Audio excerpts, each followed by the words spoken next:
Anak, daan muna ako sa chapel. Ay, sige po. Ako na po muna bahala sa babayaran natin. O, sige. Sige po.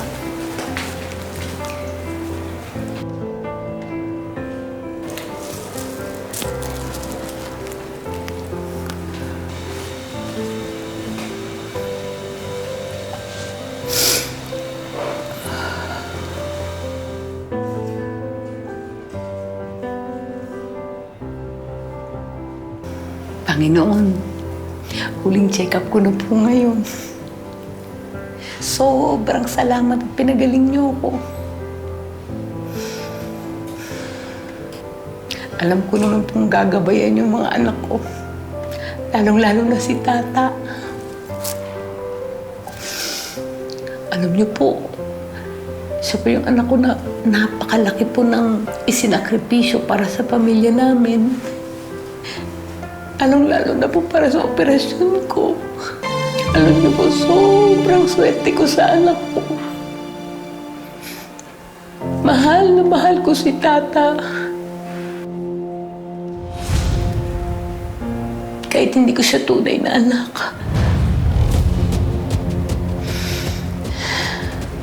Nay?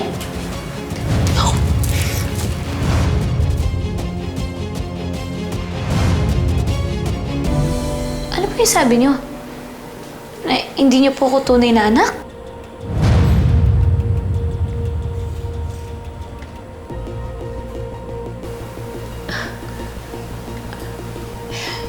Kala ko ba iitahin mo na lang ako sa baba, anak?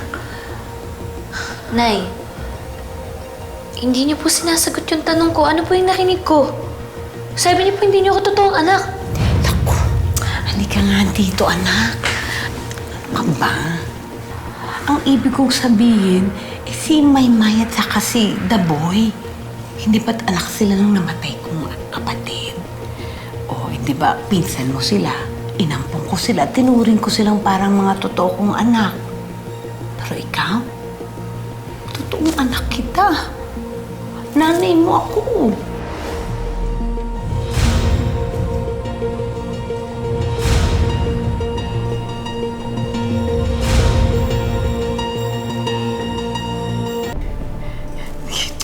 Ikaw talaga, anak. Alam mo, mali lang ang pagdinig mo. Alam mo mabuti ba? Kumain na tayo. Kasi ang tagal nung check-up. Alam mo, ginutom na ako, anak. Halika, sigurado gutom ka na rin. Halika na kaya.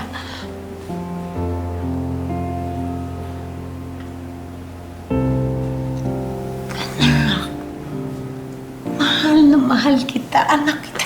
Halika nga dito. Alam mo, pinagdasal kita sa Diyos. Pagpasalamat ako sa Kanya na binigay ka niya sa akin. Ginawa ka niyang anak ko. Mahal kita, Tata.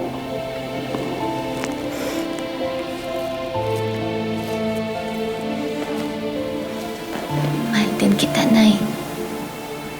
At masaya po akong magaling ka na. Kasi magsisimula tayo ulit.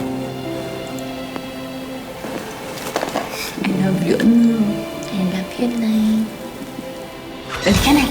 Kain na tayo. Alam mo, naging magutumin talaga ako mula na opera. Halika na. Sige, tara po.